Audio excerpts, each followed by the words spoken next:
This is Churchill's Shadow and it's chapter 11. Stella, Smugglers and Forgers. 16th of August, Paris. Victoire was chalked on the wall opposite Stella and Martin's apartment. Despite Martin's assurances to his grandfather, they were still in Paris.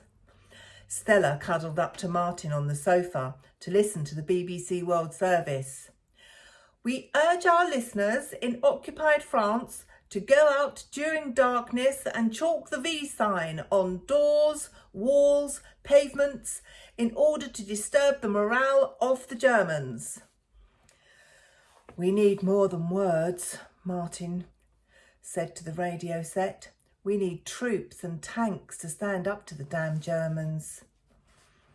Stella pulled him close and kissed him on the lips. They'll come, my love. In the meantime, we're needed here. Pierre had the last coach fitted with a secret compartment yesterday. It looks like a fuel tank and is long enough to fit a man. I got in just to try it. We need to put a blanket inside so any poor soul hidden there doesn't crash around. Stella got up and opened the window. A cooling breeze swept aside the long voile curtains. Look, darling, the V sign is chalked on the wall opposite. The French are going to fight back. 17th of August, London. Churchill decided to make the V sign his own. All over Britain, his impish grin and his raised two fingers would greet the people. It was hot. Churchill fanned his face with his hat as he bounded from his open-top car. There were cheers from the staff at the London hospital as he waved and climbed the front steps to address the crowd. Walter searched every facial expression in the gathering. He saw weariness, exhaustion and hope, but not one threatening face. Churchill put up his two fingers to the crowd. The V sign is a symbol of the unconquerable will of the occupied territories resisting Nazi tyranny. The sign never failed to evoke a shout wherever he went. George wasn't fooled. We all know that sign means fuck off, Mr. Hitler. 20th of September, southwest France. Martin and Stella were expecting to come across the roadblock as they returned to the main road outside Bordeaux. A long line of traffic crawled towards the makeshift barrier. Martin chewed his lip and edged the big coach forward. The last group of people had been left with their Spanish friends, and the coach was empty, apart from its cargo of 10 rifles and 2,000 rounds of ammunition hidden in the secret compartment. A bead of sweat ran down Martin's forehead. We should never have driven our own coach. Stella patted him on the hand. Just think, darling, we've got another 43 people to safety, out of reach of the Nazis. It took 30 minutes to reach the sentry post. Stella touched her neck. She could feel her pulse beating. The Germans seemed to be paying more attention to those who were travelling away from Paris than people like us who were driving north. Martin watched the car at the front of the line. The soldiers made all the occupants get out with all their possessions. It's going to get tricky now. If our permits are going to be checked regularly, we won't be able to transport very many refugees or our people in the resistance. This is the last lot of refugees. Must be our final This last lot of refugees must be our final cargo. How can a respectable business couple like us explain why we are driving our own coaches? Okay, it's us next. Are you ready? Yes, my love. Stella hid the gun Pierre had given her under the seat. The coach drew forward. Ausweispapier? The guard held up his hand for their identity papers. Martin passed them through the window. It was 5 minutes before the guard reappeared. Oui, allez-vous, Monsieur Thibault? The guard wanted to know where they were going. Suddenly, a bloom of heat spread across Martin's face. Stella leaned out of the window. We're going to deliver this coach to the bus station at the Gare du Nord for the use of the German Reich, she said in German. But we're late. Are we going to get stopped at every roadblock? Some vehicles seem to be going straight through. She gave the guard a wide smile. The soldier smiled back. For that privilege, since last Monday, you need a special card to display on your windscreen. Stella let out a sigh. Oh, you would have thought Otto, the von Stupenagel, would have told us, she said in German to Martin. What a nuisance. You know Oberfeldhaber, the military commander of France? Stella pointed to the paper. Please check the signature. It's signed Captain Wilhelm Schelben on the orders of Otto von Stupenagel. The soldier studied the papers. Wait here. After 5 minutes of waiting, Martin began to grind his back teeth. Stella took hold of his hand. The German soldier returned and without a word handed Stella the card and waved them on. Martin started the engine. You're an absolute marvel. That card is worth a fortune to us. We'll have to find out the rules for the issue and put them on every vehicle we use. Stella looked behind her. As soon as the roadblock was out of sight, she sat behind her husband and flung her arms around his neck. Martin turned his head and brushed a kiss on her cheek. You saved the day. I just went to pieces. Lord, if the Germans catch me, I won't last 5 minutes before I tell them everything. But this is not a game, Neshama. We need to keep a lower profile.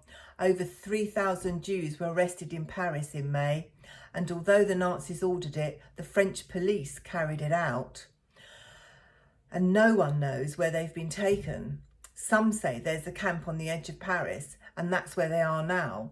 But if we get arrested, we'll not be able to help Pierre's unit or anyone else. Stella nodded. But my love, we are at war, and I want to do everything I can. But now I'm more worried about you. There's a letter at home saying every French male between the ages of 18 to 43 must register at their local police station. Martin smiled. I know, I've already spoken to Otto. I will have to register, but I'm exempt from the service de travail obligatoire. Pierre says men are being taken to Germany against their will as slave labour. I don't like you being recorded in their system. Things are getting worse. The hostages, the murder, and their idea that one German is worth at least 3 Frenchmen. They're closing in on us. Yes, you're right. Perhaps we should think about getting back to England. I know, it's crazy, but I really miss going to the picture house with Bernie. You're right, my sweet. All we get here is German-made propaganda films trying to brainwash us into thinking it's a good idea for them to run France and the rest of the world. 21st of September, Moulin de Lanceau, Garnay, France.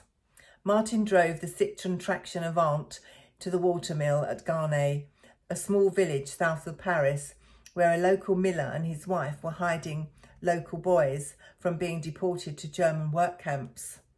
It was just after dawn when Luke directed them into the cobbled courtyard bordered by the Flintstone mill house and several barns. White ducks flew up from the mill pond when the car came to a halt. Luke was the tall, thin Frenchman who had helped Stella with the refugees a year ago. Pierre appeared and watched as Martin reversed the car into the barn alongside Pierre's bicycle and Luke's motorbike. You're late, said Luke. How did it go?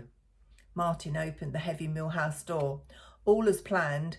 We would have been later if it wasn't for this little silver-tongued darling. He gave Stella a kiss on the cheek.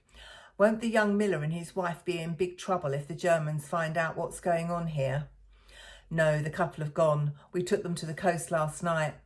They're trying to join the Free French. They've seen too many of their friends get into the back of German trucks and never be heard of again. Vive General de Gaulle! Luke removed his long rifle from his shoulder and performed a sloppy salute. We're looking after the mill for them. The young men hiding from the Germans are being guarded on a rota basis. Pierre sat down on a 3-legged stool next to a huge millstone and stroked his thin beard and put his head in his hands. Stella laid her arm on his shoulder. Whatever's the matter? It's my contacts in Lyon. They've been arrested for having false papers. Pierre produced a gun from under his robes and began to put bullets into the chamber. They'd been to a secret meeting with some old friends who'd formed a group in the south. On their way back out of the city, the police stopped them. They took them back to Lyon and said their papers were false. Putain. Stella sat on a stool next to Pierre and gazed up at the vaulted ceiling. But we all have the same forged papers, and they've been accepted here by the Germans. It's the police in the southern free zone. The government is more vigilant than the Germans. After all, most of the German soldiers aren't bothered about what the French are doing, as long as we leave them alone. Apparently, the forgeries weren't good enough for the police in Lyon. An ordinary German soldier might not notice the mistakes, but these policemen seem to know just what to look for. Police snapped his gun chamber shut. We have to take this seriously because we're planning to join some of the operations in the south. We want you to come with us, but first there's some terrible news. Captain Sheben, the officer who signed your permits, has been assassinated, shot at the Gare de l'Est. What's more, it's rumoured your Otto is becoming unpopular with Hitler. Martin kicked a sack of flour in the corner marked Moulière fin. Oh dear God, all those months of courting that nasty piece of work down the drain. What use can we be to you now? Pierre waved away flour dust with the map in his hands. Come with us and help us in the south of France. Quite frankly, you've been protected by Otto. I'm sorry, but I think your business will be seized by any greedy German that takes over from him. But for what reason? Martin kicked the sack again. Luke leaned his rifle against the large wooden cog. Just because it is profitable and they want it. And stop kicking that sack if that's all the flour we've got left. The bastards only need to send a troop of SS to inspect your buses. If they find the secret compartments, Luke drew his hand across his throat. Stella selected a bottle of red wine from the rack in the corner and passed it to Pierre. So we go south. I've always enjoyed the sun anyway. Pierre looked about for where he'd left the bottle opener. It's no holiday. Pétain's people are hunting out foreign Jews and putting them into camps. Now there's talk French Jews will soon be arrested and interned. Martin passed on the wine. But will my travel permits be accepted in the south? Pierre swilled the wine around his glass. No, not there. And we'll need new identity papers if the forgeries can be detected so easily. Stella raised her glass to Luke. Have you registered with the police? Hell no. I roam around like Pierre. I go where he goes. Yes, Luke's got me papers as Pierre Picard, a Christian, and not under my real Jewish name. Otherwise, I would be wearing the yellow star by now. Pierre sipped his wine. It was the least I could do, muttered Luke. Pierre stood. We all need new forged papers if we are to carry on our resistance work. Stella finished her glass. Pierre, do you know anyone who could do it? I've been making inquiries. The best man seems to be someone called Henri Leclerc. He can make his own equipment and execute the forgery. He can copy a signature so well that even the person he's copied can't tell. But it's hopeless. First, he's in prison, and second, he's a nasty piece of work who wouldn't help anyone except himself. Pierre picked up another pistol and began to strip it apart. Most people who could do the job are afraid to have anything to do with resistance groups. Others have gone missing since the occupation. Well, at least we know where Henri is, so let's go get him. Stella gave Martin a playful look. But how? It's hopeless. Martin opened a box of ammunition and filled his revolver. I'm sure my cousin could help. He's a guard at the prison. Everyone turned and stared at Luke. He's talked to me about Henri because he can't stand the toad. Stella stood up. Terrific. Can he get me into the prison as a relative to meet him? But what about your papers? How will you get to pass the guard?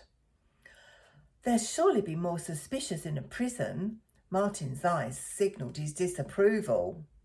Luke's cousin will have to be the person to inspect my papers. Stella was getting that buzz again. Martin touched her arm. But no one could ensure that. Luke finished his wine. It's not impossible. It's worth considering. And in the meantime, we can make inquiries among our other contacts in the criminal world to see if there's any other master forgers who could help us. I'm sure you'll come up with someone else. Martin gave Luke a sideways look and a shake of the head. 27th of September, Moulin de Lanceau, Garnay, France. All day, Pierre had been cycling around the rolling green countryside, visiting local resistance supporters to warn them. He returned with heavy eyes to the mill at Garnay. Stella poured him a glass of cold water. Do we have a plan? Pierre untied his cassock he had raised up so as not to get caught in the bicycle chain. Most people agree there are more effective resistance groups in the south. I have decided to leave. It is too dangerous here. Try as hard as they like, the Germans cannot instill an ideological hatred of Jews in all the French people. Pierre drank the water offered. The Gestapo are beginning to operate in France. They are growing increasingly efficient in hunting down anyone vaguely Jewish. Gertrude Meyer, an elderly grey-haired Jewish woman, sat at the kitchen table. She'd been taken ill during the journey across France and had stayed behind to cook for the resistance members. She gazed at Stella and dabbed her misty eyes. What will you do with us who are old and useless? Stella put her arm round Frau Meyer. If Jewish children can be adopted, so can grandparents. In fact, I'd like to adopt you myself because I never knew my own grandmother. The old lady's face glowed. Over dinner, Stella whispered to Pierre, What are we going to do about dear old Gertie? I told her I wanted to adopt her as my grandmother, but she would probably be in greater danger with me and my forged papers than if she was walking the street. Oh, I'm glad you've mentioned papers. Luke has contacted his cousin, and he says we can get inside to visit Henri. The forger? Yes, mais oui, and the team agree.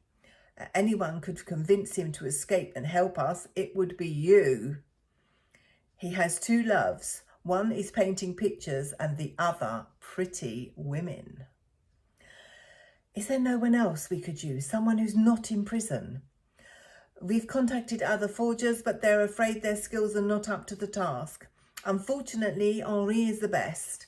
And before he got arrested, he had a marvellous collection of counterfeiting apparatus. Once we get him out, we can find out where he's hidden all his equipment. If he runs, we can blow the whistle on him. Or kill him, Luke added. When do I go? Stella sat the table for lunch. On Tuesday at midday. Luke will drive you within 1 mile of the prison. You will walk with the other visitors. Here is a pass. You might as well take it now. Luke's cousin Philippe will be the guard who inspects your papers. He's on duty then, and it's all arranged. You'll know him by his red hair. He also has a reddish birthmark on his chin. Here. Pierre pointed to the end of his own hairy chin. Tomorrow we'll discuss what you should say to Henri.